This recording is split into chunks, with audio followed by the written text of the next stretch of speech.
Hey everyone, welcome back to Cracking the GRE Math Subject Test. This is Calculus 2 and we're on question number 17. So in this question we're given an equation that implicitly defines a function z equals f of xy. And we're asked to find the derivative of f with respect to y at the point xy equals negative 1, 1. So what we're going to do is we're going to do implicit partial differentiation, but we have to remember that z is actually a function of x and y when we do this.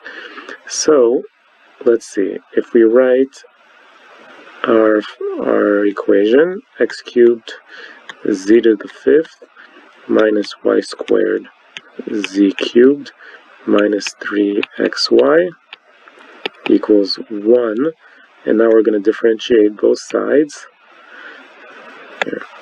with respect to y.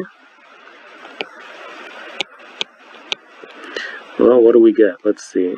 Remember that z is actually a function of y, so we're going to have to use the chain rule here. We'll get 5x cubed z to the fourth times the derivative of z with respect to y, minus, now here we have two functions of y squared and z cubed, because the z is also a function of y, so we're going to have to use the product rule. So that's going to give us the derivative of y squared, which is 2y, times z cubed, plus y squared times the derivative of z cubed, which is 3z squared, times, chain rule, derivative of z with respect to y. Alright, and now we're going to have the derivative of 3xy with respect to y, which is just 3x. And all of this is going to equal the derivative of 1, which is 0. Okay, well, I'm not going to start simplifying this because what I need to do is to plug in negative 1, 1 for x and y, and I actually need to figure out what z is as well. So I'm going to plug in negative 1, 1 to the original equation.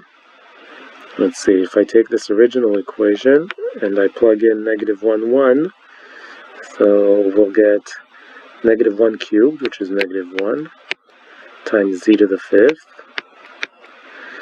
minus 1 squared, which is 1, times z cubed, and then minus 3 times 1 times 1, or 3 times negative 1, so that's going to be a plus 3, equals 1. Well, let's see, if this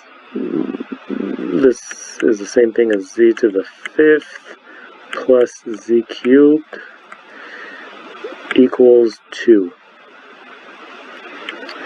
Well, this is supposed to be a cubed.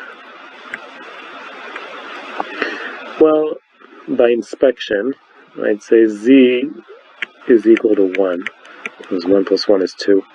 So now let's start plugging in here. We get 5 times negative 1 cubed, that's negative 1, times 1 to the fourth, z is 1, so that's just going to be 1, times the derivative of z with respect to y, minus 2 times 1 cubed is just 2, plus y squared, that's 1, times 3 times z squared, which is also 1, so that's going to be 3, times the derivative of z with respect to y, minus 3 times negative 1, so that's going to be a plus 3, equals 0. Alright, let's see what we get here. We're going to have a negative 5. I think if we distribute this minus, we'll have a minus 2 and a plus 3. That makes a plus 1. So let's bring that plus 1 over to the other side. We'll have a negative 1. And then we'll have dy dz, and we have a negative 5 and a positive 3. Negative 5 and 3 makes negative 2. So we're going to divide this by negative 2. No, sorry. That's wrong. I forgot about this minus sign that gets distributed. So it's going to be a negative 5 and a negative 3, which makes a negative 8 times dy. I wrote this wrong. This is supposed to be